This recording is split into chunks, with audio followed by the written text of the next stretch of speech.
J'avais l'intention de télécharger un diaporama de vieilles photos de la construction de la cathédrale de Liverpool en annexe du dernier épisode de LHFE.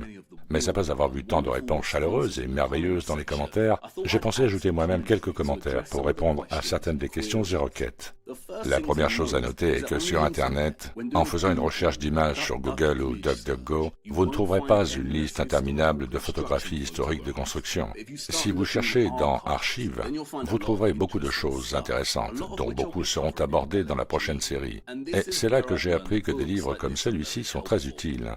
Il y a beaucoup de photographies et documents d'archives qui ne sont pas accessibles sous forme numérisée gratuite sur l'Internet, mais qui ont été publiés dans des livres.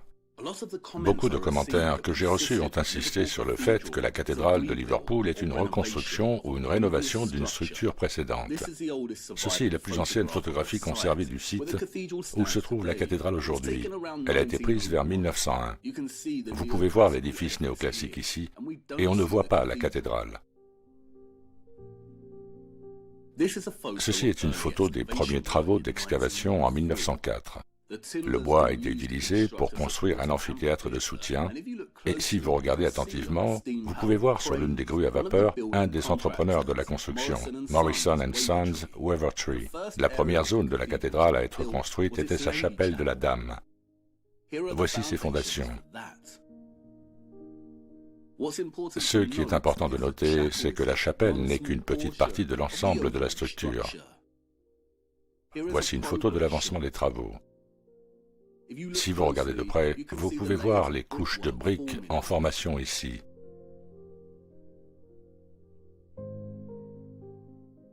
Vient ensuite le chœur. Voici le début de ces travaux. À nouveau, une autre partie de la cathédrale.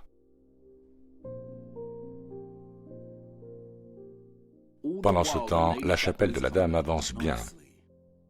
La chapelle de la Dame et le chœur étaient en fait les premières parties de la cathédrale à ouvrir au public. Et pourquoi ont-elles ouvert au public alors que le reste n'était pas terminé? Parce qu'il y avait l'exigence de répondre aux demandes d'une population croissante et pieuse. La Première Guerre mondiale a stoppé les progrès, mais ils ont repris dans les années 20. Voici une photographie prise en 1924 montrant le chœur terminé. Puis vint l'espace central. En voici une où l'on voit les grands progrès réalisés sur l'espace central. Et une autre. Et il n'y a aucune preuve qu'il s'agisse d'une reconstruction ou d'une rénovation de la cathédrale. La construction a commencé en 1904 et s'est terminée en 1978, il y a 44 ans. C'est la plus grande cathédrale d'Angleterre. Cette illustration est le projet initial de Gilbert Scott, qui a changé plusieurs fois. Il s'agissait d'une soumission à un concours.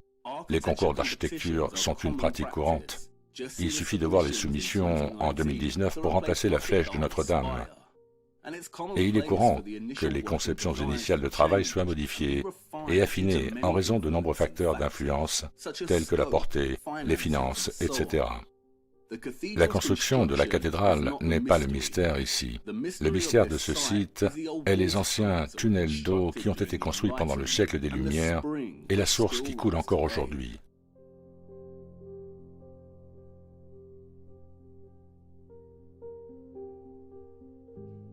Ce site a remplacé un ancien système d'eau et une infrastructure médiévale. J'ai vu aussi beaucoup de commentaires insistant sur le fait que nous ne pouvons pas construire ces structures, que c'est un mensonge. Et à un moment, je l'ai aussi pensé.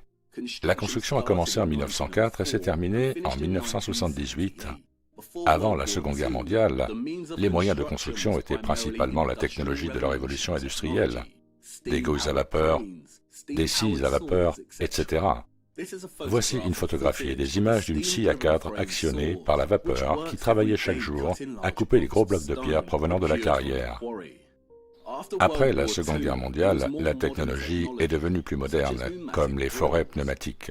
Les guerres ont ralenti la progression de ces structures de manière significative. S'il n'y avait pas eu les guerres, je m'aventurerais à dire qu'ils auraient pu la terminer en 45 ans environ. L'intérieur des murs de la cathédrale est fait de milliers et de milliers de briques rouges.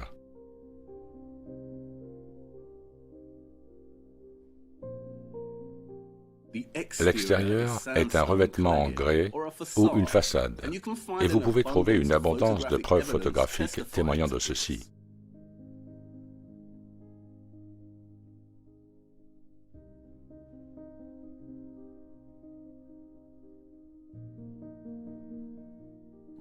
La brique rouge est belle, mais vraiment, les briques en général n'ont rien de spécial. Elles sont efficaces et faciles à produire en masse, et ont été produites en masse depuis l'Antiquité.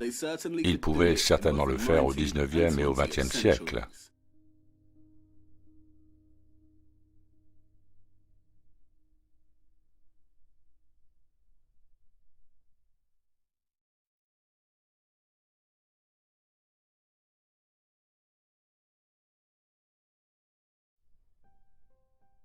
Voici l'image d'un réservoir souterrain du XIXe siècle. Si vous allez sur le site et que vous vous promenez, vous commencerez à remarquer un grand nombre de briques détachées.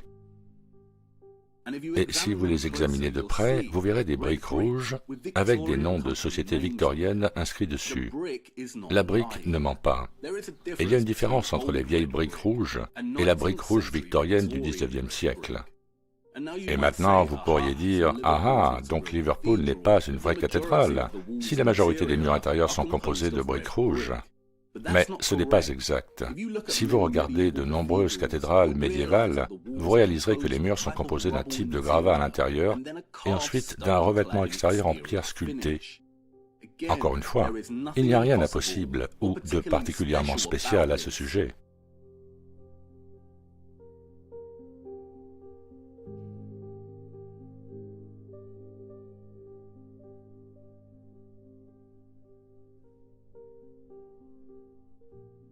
Ce que nous voyons ici avec la brique rouge n'est rien de plus qu'une amélioration moderne de cette technique médiévale. La brique rouge explique aussi cette photographie.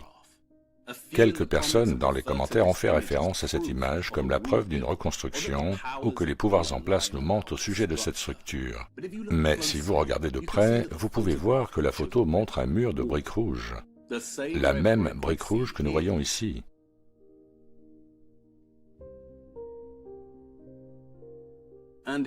Et ici, et encore ici, et là. Et pourquoi? Comme je l'ai dit plus tôt, la cathédrale a en fait ouvert beaucoup plus tôt en commençant avec le chœur achevé. C'est un long moment avant que la structure ne soit achevée dans sa totalité. En 1938, quand cette photo a été prise, il s'étendait vers l'ouest jusqu'à ce niveau. Ce mur de briques rouges ici est un mur temporaire. Les murs de briques sont faciles à construire. En fin de compte, la brique est un Lego, et le public utilisait toujours cette zone de la cathédrale. Ils creusent ici pour poser les fondations de l'extrémité ouest de la nef.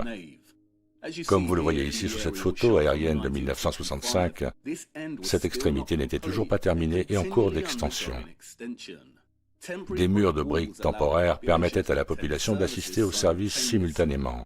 Voici un gros plan de cette zone en cours de réalisation en 1969. Regardez, un autre mur de briques temporaires. Et si vous ne me croyez toujours pas, alors comparez cette zone avec une photo que j'ai prise moi-même. Cette décoration est la même. Cette bordure n'a pas encore été ajoutée. Ce motif est le même. Et ces statues ici sont abritées par des coffrages en bois. Mais comme vous pouvez le voir, le vitrail ici a son aspect définitif. Voici l'image 2 dessinant le verre. Ce mur de briques rouges est-il vraiment l'évidence de l'impossibilité d'une structure antérieure en train d'être rénovée et remplacée? Voici une image après que le mur temporaire ait été démantelé, avec l'arche en place. Un service a lieu malgré que le cadre de l'arche soit toujours là.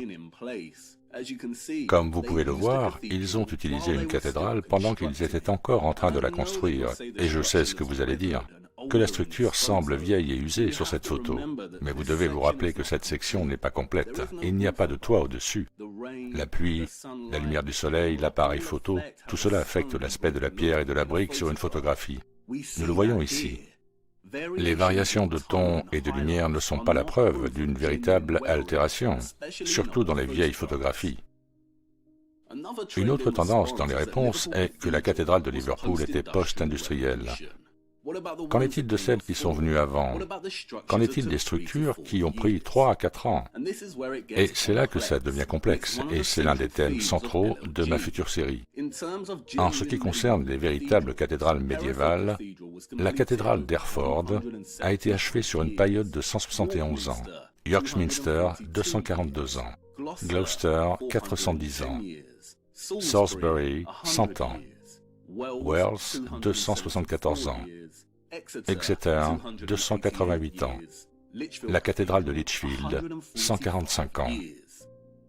Mais concernant les nombreuses structures qui ont été construites au cours du XVIIIe siècle et après et à un tel rythme, c'est là que ça se complique. Pouvez-vous faire la différence entre une structure comme celle-ci et une autre comme celle-là? Je n'ai jamais été capable de le faire et j'ai encore du mal. Les deux sont de style gothique. Les deux sont des églises paroissiales, mais celle de Ludlow est authentique. Voici à quoi ressemble l'intérieur. Quant à Belper, bien, jetez un coup d'œil.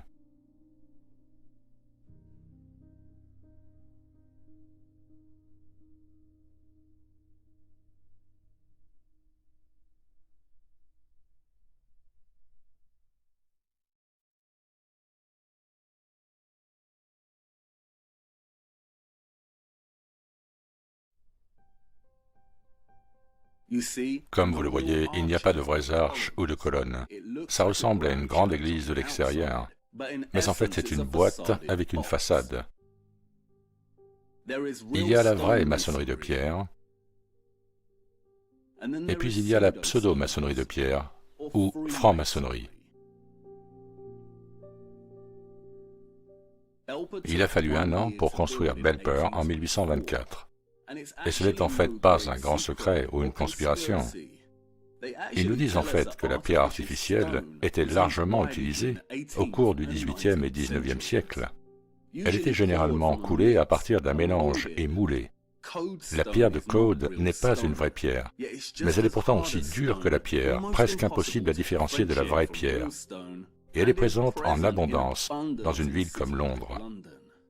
L'une des contributions de White au sein de Crewe était cette paire de sphinx, et ils étaient très à la mode.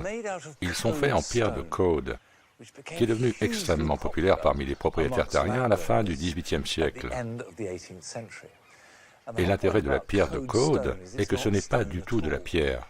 C'est de l'argile mélangée à divers ingrédients pour la rendre exceptionnellement durable. Donc, ceci n'a pas été sculpté, ceci a été modelé, ceci a été coulé. L'atelier d'origine a cessé sa production en 1837. Et il a fallu des années d'essais et d'erreurs pour que le sculpteur Stephen Pettifer, je suis Steve, très heureux de vous rencontrer, découvre le secret de la formule du Caude et de sa technique. Ceci est un support d'un immeuble à Londres. Lequel? Buckingham Palace. Y a-t-il beaucoup de Caude à Buckingham Palace? Une énorme quantité. La sculpture en Caude a été faite en utilisant des moules, ce qui est non seulement beaucoup plus rapide que de sculpter un bloc de pierre, mais permet aussi de réutiliser le moule de nombreuses fois. Cependant, le principal avantage du Caude, par rapport à une pierre sculptée, réside dans l'extrême finesse des détails et la qualité de l'artisanat qui pouvait être appliqué à l'argile. Oui, en fait, avec l'argile, on peut vraiment pousser le détail et les coupes rases, et être vraiment extravagant avec ça. Alors que dans la pierre, c'est plus difficile. Supposons qu'on prenne ceci, cette clé de voûte ici. Oui, ça c'est très difficile. Si vous regardez les détails ici, ce serait très délicat dans la pierre, n'est-ce pas? Exactement, oui. Vous ne feriez pas ça avec du calcaire.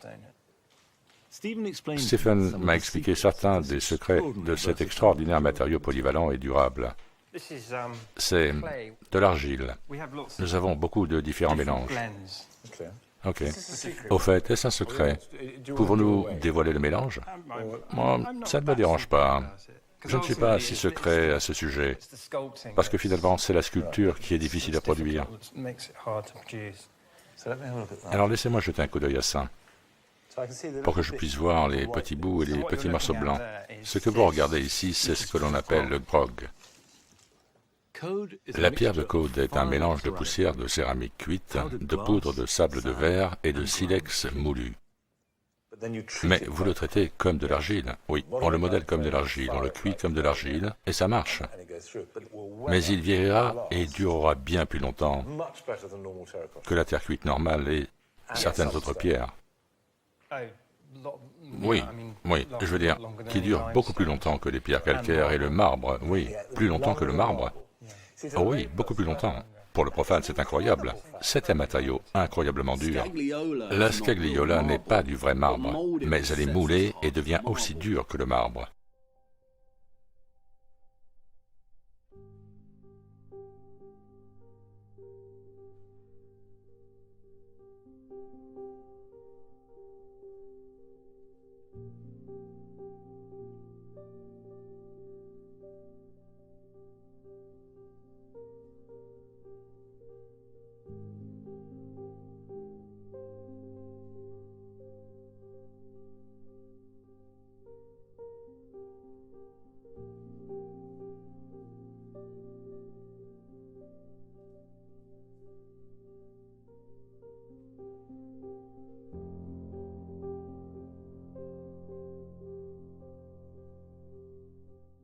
Il existe de nombreuses pierres artificielles telles que le stuc de ciment, appelé Portland Victoria Stone, qui ont servi à la création d'un grand nombre de structures de renaissance classique et gothique qui ont été réalisées au XIXe siècle, produites en masse à l'aide de moules.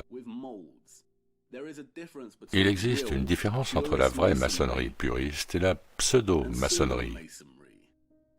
Ces structures ne sont pas toutes égales.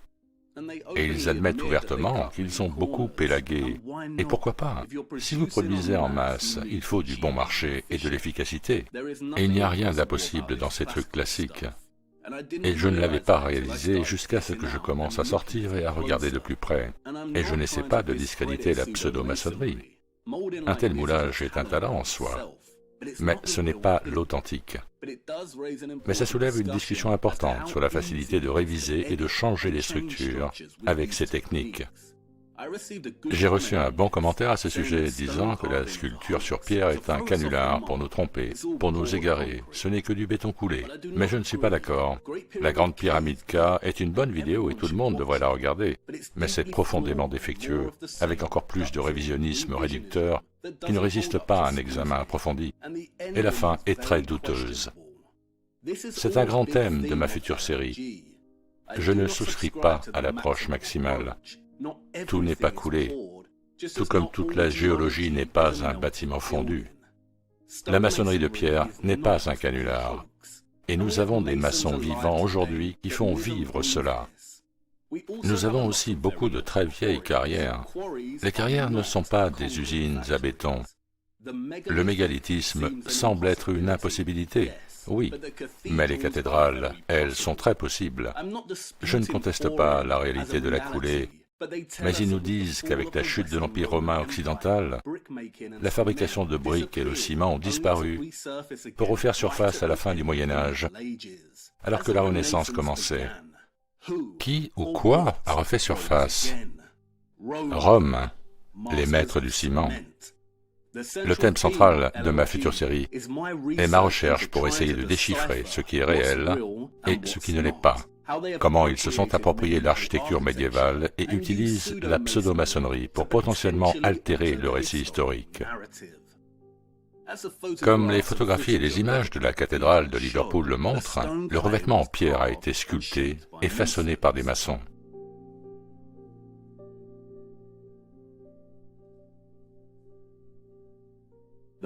Les marques sur ces blocs de grès sont les marques des outils des maçons, probablement grandement aidés par la technologie de l'après-guerre. Vous pouvez voir la longueur des traits et leur incohérence. Les lignes ne courent pas de manière uniforme et cela démontre qu'ils n'ont pas été finis par d'énormes machines. Et nous voyons la même chose ici.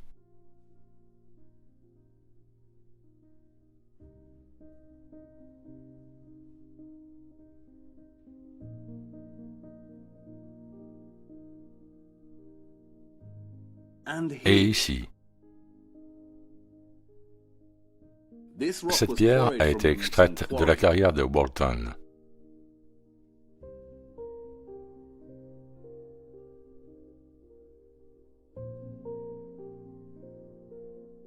Si vous regardez, vous verrez que c'est le même grès-rouge pigmenté.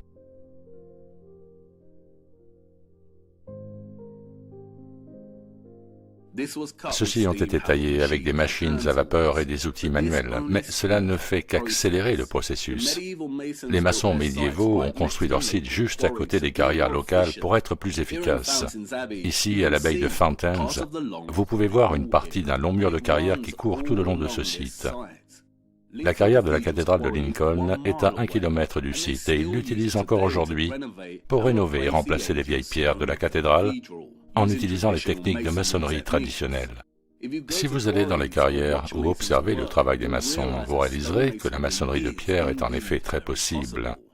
Ce n'est pas un canular, et les compétences transmises de génération en génération le prouvent. Tout ce que la technologie post-industrielle a fait, c'est de réduire le temps qu'il faut pour achever une structure. Ces structures médiévales ont pris des centaines d'années de travaux, et un peu comme la cathédrale de Liverpool, ils ont probablement utilisé des sections de la structure avant que l'ensemble ne soit terminé. Maintenant, est-ce que la durée de la construction médiévale est un mensonge et que la révolution industrielle s'est en fait produite beaucoup plus tôt dans notre chronologie? C'est l'une des questions sur lesquelles je vais enquêter dans ma nouvelle série, en me demandant si la cathédrale était principalement utilisée pour le culte, ou peut-être pour autre chose. Mais il y a beaucoup de complexités qui doivent d'abord être présentées. Chaque structure est différente et nécessite sa propre recherche approfondie, qui, comme je l'ai appris, nécessite une attention qui dépasse Wikipédia. Et c'est époustouflant de contempler ce que ceux du passé ont accompli. Et la chose la plus tragique à propos de toute cette enquête est qu'elle jette un contraste frappant qui montre à quel point nous avons régressé en tant que société, ne pouvant plus reconnaître le talent humain et l'attribuant à quelque chose d'autre. Et il y a eu des civilisations avancées dans l'histoire, mais il n'y a pas eu de grande remise à zéro au XIXe siècle. Nos ancêtres étaient les plus avancés et notre culture démontre cela. La culture ne se limite pas à l'expression architecturale. Comparez la littérature des années 1800 avec nos écrits d'aujourd'hui. Écoutez Beethoven.